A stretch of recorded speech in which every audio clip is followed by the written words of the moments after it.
Hello and welcome to Sales Let's Face It, the incredible power of face pattern recognition. Hello, I'm Karina Joubert and I love to empower people and their communication.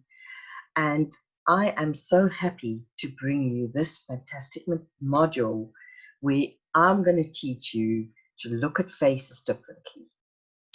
Every face tells a story.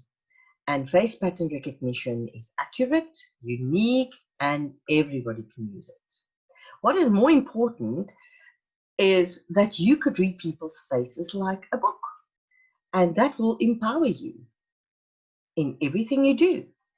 So become a serious, accurate reader of faces and of people, and you can do it anywhere, at home, at work, in social settings, social media, anywhere, anytime, any place.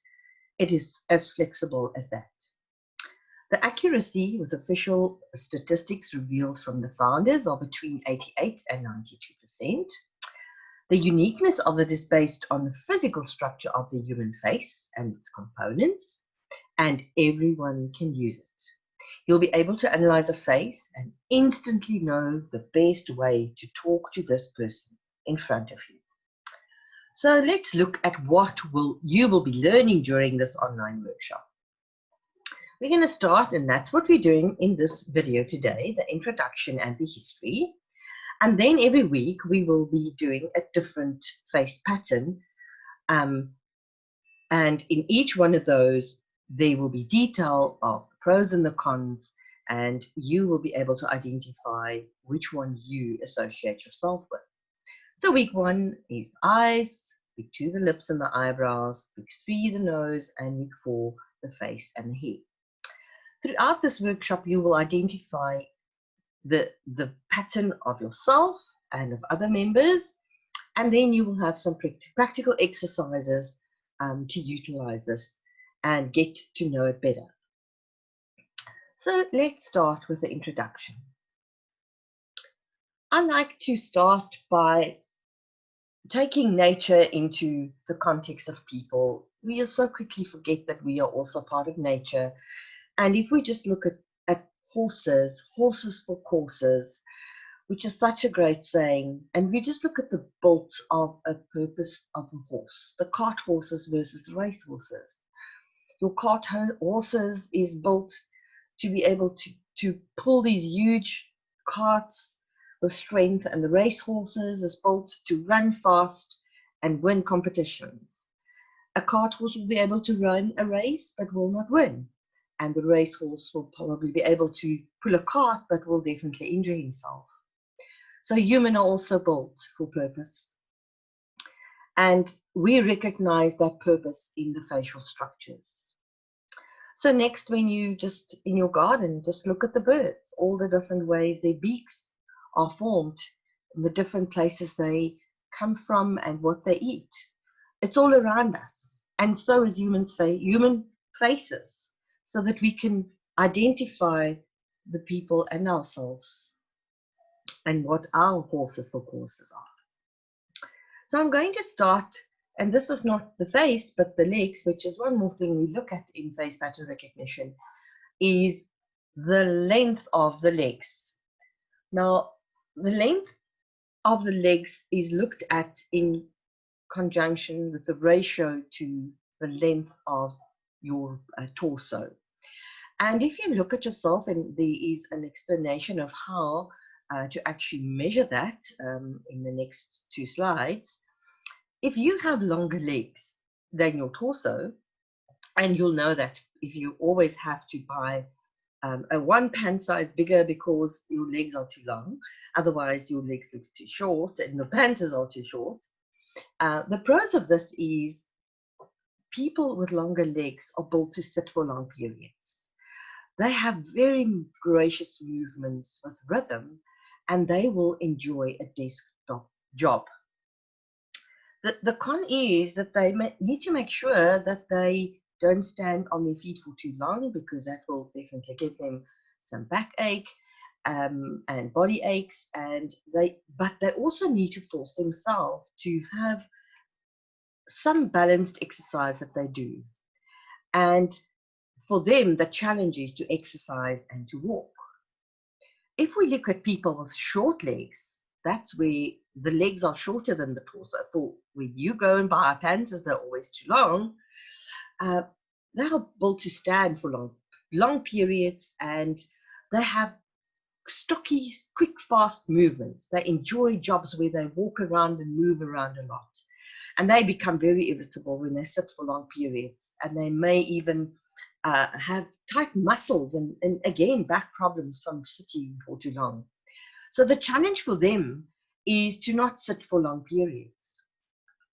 So here is the way you could measure that if you do not already know if you have long legs or short legs. And the way you do this is to measure from the 7th cervical, which is really where the neck turns, while you're sitting to a chair, and then to stand up and do the same, and then subtract number 1 from number 2, and according to that, look at if the answer is bigger than the second one, the measurement from the chair, you've got long legs. Otherwise, you have short legs. And I would like to show you some examples of this. People with short legs tend to have very stocky and quick movements, and those movements is fast, and you can see that in the sport people specifically. Here I have 2 pictures of people with short legs and people with long legs. The people with the longer legs are people, like I said before, with the more gracious movements. And you can see that in joggers, whereas sprinters ran to actually get to wherever they have to be. Soccer players and rugby players, for instance. Look at these gracious people with the ballet. They've got long legs.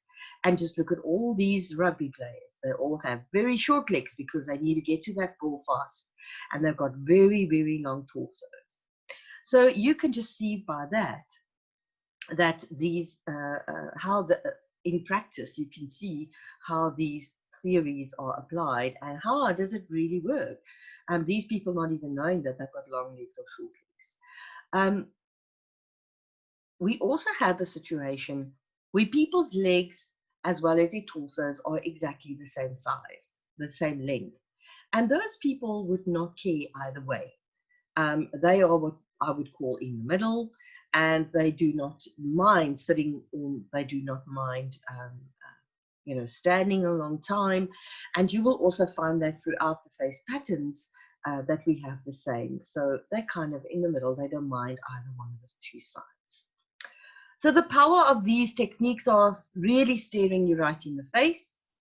I hope that this has already gotten your interest to learn more about this. So getting back to the face, it's the physical structure of the face that indicates these behavior patterns. And these behavior patterns is then the guidance for us to be aware of ourselves or others. It's really a template to our inner blueprint. And for you, a map and a reference point when you approach other people of how to approach them. Just a few other interesting things to note is that you will see when you start really looking at faces, and even your own, that the one side of the face looks completely different to the other side of the face. And that is none of your own fault, but it's really of what you inherited from the one side and from the other side, from mother and from father. Some people have inherited one side, and the mother and father was quite different, and their face would look quite different. And that will then make them have different mood swings regarding that. And as we go along with all the different face patterns, I will explain and come back to these points again. I also want you to know that this is like what your inner blueprint is about. So if you don't see these in yourself at the moment, go and have a look at how you reacted when you were a child, because this is really your fight and flight response that you would go into. And we have learned that with the behavior that didn't serve us, we might have learned other ways of coping with it. Then I'd like you to know that choice supersedes structure. So when we have identified a certain facial trait with you and it doesn't fit and sit well with you, just remember that now that you know that that is your weak point, that you can change it. Choice supersedes structure. It makes it come from the unconscious to the conscious so that you know that this is what I do and this is how I can change it. Then there's also the level of intensity that differs from person to person. And as I just mentioned, in the length of the legs, we will find that everywhere in the face. Some people might have, I can use the lips for an example for the moment, a thicker lip than another person. But that person will have a thicker lip than another person. So it's really the intensity of the trait, so the thickness of the lip, that will let you have more of these traits or less of these traits. And that you could be in the middle, which means that you would be either one of the sides. So please keep an open mind when you look at this. Please remember that the accuracy is between 88 and 90%. So if you don't think it's accurate towards you, maybe you were part of that 20% that it doesn't feel that it is accurate. But keep an open mind when you look at this. Just a little bit of history about this, where it came from, where it was born. Well, the founder was Dr. Edward Vincent Jones, and he developed the science of personology. He was a superior court judge in California in the 1936, and he looked at all these people and the faces that appeared to him, and he started seeing behavioral patterns in all these people that appeared to him in court. And got more intrigued with it, eventually actually left his job as a judge and started doing this full time. He noticed that the patterns and the characteristics and the facial behaviors of hundreds of people that appeared with him in court. And then he also did some research of brain and genetic research, phrenology, which is a part of the humps and bumps that you have on your face, as well as physiognomy, which is the Chinese face reading, and then developed his own science, which he called personology, that was registered in 1941. After many years in the courts with all these faces he observed and all the research he did, he identified 68 different traits. And they all vary in the face, from the placement, the spacing of the eyes, for instance, the ears, the shape of the face, and the jaw width. And I will be sharing with you the ones that is particularly of interest when you are going to sell something to somebody. So that you can look at these traits and you can align your message to this person and to make your sales more effectively. I did this course in June of 2013 with Naomi Tickle in the States. She actually had her classes, and they were done at the founders of the class, of the personology. And she was also very adamant that I should keep it pure, and that is exactly what I did. So I didn't change anything regarding it. So I am actually bringing it to you as I received it in 2013. So you'll never look at a face the same way ever again. And it is just so obvious that when we look at faces, we didn't really look at them. You didn't really look at how far the eyes are apart, or you didn't really look at how high the eyebrows are, or what the shape of the nose were, or the eyes. But I am going to teach you all those tricks that will empower you in your communication. So what is up next is this 4-week intense online course, and I'm also going to be sending you a free ebook that you could use as a quick reference guide. And we will be looking at the following. We will start with the eyes in week 1.